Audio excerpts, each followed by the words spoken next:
غرض میں داد عبد الرحمن بن عوف وی رضی اللہ تعالی عنہ وی زچر عالم دی کورن آواز راتلو جڑھاوا ما دروازہ اٹھکولا عبداللہ ابن مسعود رضی اللہ تعالی عنہ زما مختار آگئی ما توی ولی دلت ولاڑی چا سردی کار دے ما ورتویل اے عبداللہ ابن مسعودا دی کور نیو آواز راوزی جڑا راوزی زی حیران کڑی ما عبداللہ ابن مسعود ما تپو گبان لاس کی خودلو ما تو ارازا اے دو خدے بندہ تپوس کو ما کم خوابوزے ورتوی رازا زپ حال خبری ما عبداللہ ابن مسعود رضی اللہ تعالی عنہ مبارک ہوئی مارا روان ما توی و عبداللہ ابن مسعود سحالی دے سوگی بیمار دے ہوئی ماول چنا ماول سوکتی نا وفات شوئے دے ہوئی نا ماور تولی کور کے روٹی نشتا غویلنا ماول سس امتحان ور باندے راغلے چی دوی جاڑی ما توی اے عبد الرحمن بن عوفا رضی اللہ تعالی عنہ پرون رشتہ چی نبی علیہ السلام اعلان کرے دے بدر میدان تزو دا بدر پا میدان باندے مقابلہ دا اخواب مشرکان وی دی خواب زما عاشقان پتنگان صحابہ کرام وی آگی کور نچت دی جڑا آواز ہو رے زما دی پر رب ذوالجلال قسم وی دا جڑا دا اگی اعلان نبات شروع دا رنبے دا جڑا ما اورے دلے دا زور تلاڑ ما دروازہ اٹھکولا ولی جاڑی سے چل لے ولی دمر تکلیف دے تاسو تا اگی کی دری جنکی کور کے ناسی دی آگی جنکو عمرنا دولت سوار لسکالا عمر دے دری جنکی دی کور کے یو بڑھائی غندک مور دا اگا مور دروازے ترالا آواز جڑا تیزی دلو ما دا مور نتپوسو کو اے گرانی مورے ولی دی بچی جاڑی دا تو عام کم بوتے ماولنا بچیا دا تو عام کم بوت نشتا ماول موری کور کی اس شے ضروری دیتا سے لازی برابر کما وی ماتے ویلچ اے عبداللہ ابن مسعودا کلچ جنابی محمد الرسول اللہ اعلان کرے دے چھ دا بدر میدان تبا صحابی کرام روانی ما دخلین اوت الیل رگانو کاش کنن مپلار جوندے وے کاش کنن مپلار جوندے وے ند مدینی دا انصارو قبیلی بنو سلیم قبیلہ مختلف قبائل والا زنان برا روانی زبط پوسو کما کم خوازے اریو بماتوے خاون می شہید شوے دے زمد خاون مخیتا دا بدر پا میدان کی یو خزبان دی بخپل خاون دا شفقت لاس کی دی ورطبوی داشلی دل گریوان زماد اغب اغا روان کی اے لرگانو کاش کستا سے پلار جوندے وے قیمت کی بتا سے اوما تا سے بد یو شہید پلار لرگانے وے زبد یو شہید کنڈو ما مال دا خدا اللہ فیصلہ دا مورے دا خدا اللہ فیصلہ دا تجارہ ما ستاپا دے نیت باندے با اللہ او ماغا مقام او بدلی در نصیب کی لیکن کلچ دا مور روانے دلا دروازینا اے عبد الرحمن بن عوف رضی اللہ عنہ ما ورت آوازو کو چکستا سے دو کورس شیز پکاروی نو چاگا تاسلا زراورم منگا روانی گو ستا سے بیا سوک خسمانا کئی تاسې له به څوک سره وړي وی هغې راته آواز وکړو چې ای عبدالله ابن مسعوده رضی الله تعالی عنه زما یو درخواست دی دا ځان سره واله ما غم مه کوه خو دا ځان سره واله زه دوباره راغلمه و عبدالرحمن بن عوفه زه دوباره ودرېدلمه دروازې نه واپس مور لاړ او کوټې نه واپس دوباره رال ګورم داسې څه څیزې راغونډ کړی دی ما ته وایي دا واخله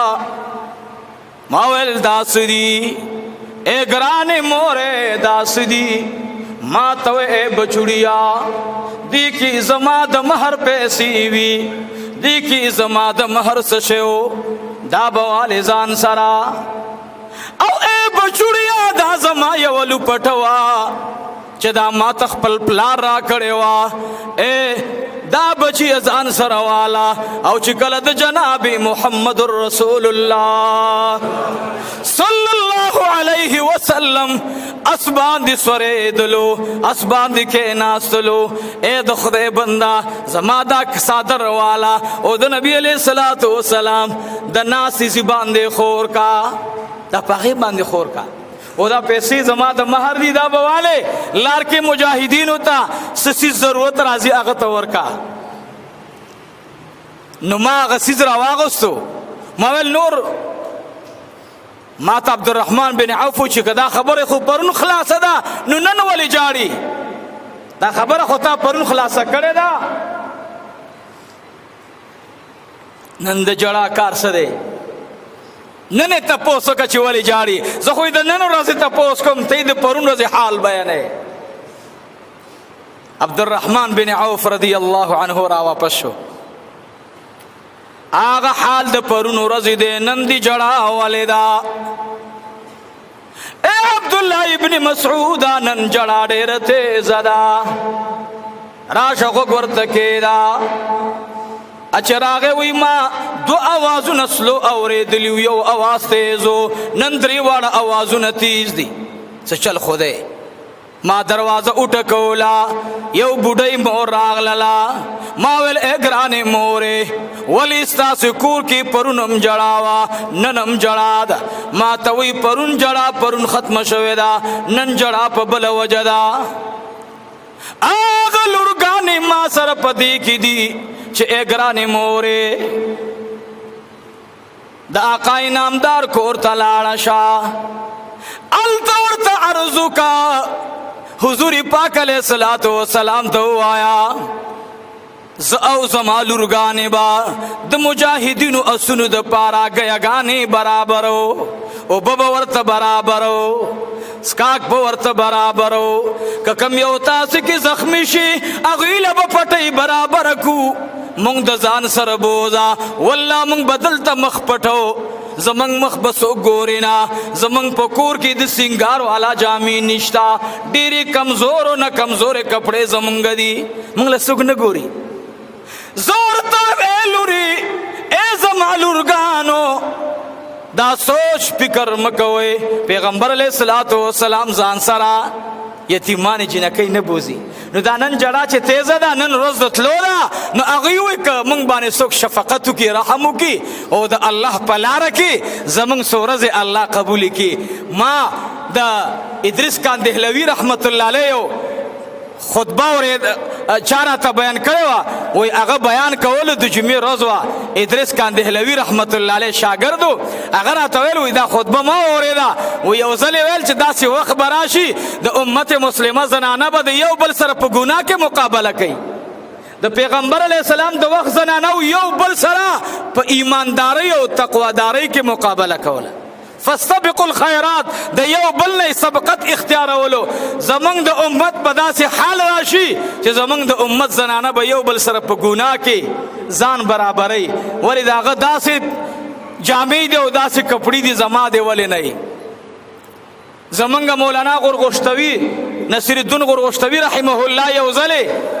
یو چا ملګري مجبور کو ویل چې زمنګ نکاح ته راشه نکاح خطبه وایه نصیر الدین غورغوشتوی رحمه الله صاحب کشف صاحب کمال صاحب علم صاحب تقوا هغه مبارک وای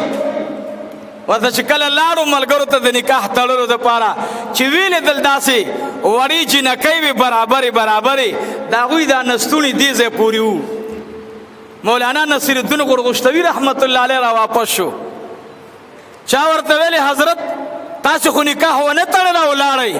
ویل داسې چل دی بچیا، ما چې ولیدل ستاسې د دې کور په دې مخې ته د جینکو لباس مې داسې ولیدلو. هغه ویل چې دا خو وړې جینکۍ دي، دا خو مکلفې نه دي. ویل بچیا دا لباس د مور خوښ شوی ځکه یې دې جینکو ته کړی. عن قریب کیدی شي نن د دې مور دا وانه غوندي سبا یې واغوندي. نو زه داسې نکاح ته نه ځم. ما ته بلا ډېر ملګري هم دا وایي مولوي صاحب ته اکثر واده له چې ته نه ځې، یا واده له څنګه ځې، نکاح له څنګه ځې. اوس خو شادي حال پروګرام دی او شادي حالونه دي. زمونږ خویندې زمونږ میندې زه درخواست درته کوم د صحابیاتو جړه پسې پسې وه د جناب محمد مصطفی صلی الله علیه وسلم د هغې مبارک هغه مینې او محبت هغوی نه دنیا هیره کړې وه، هغوی نه د دنیا خوندونه تلي وو.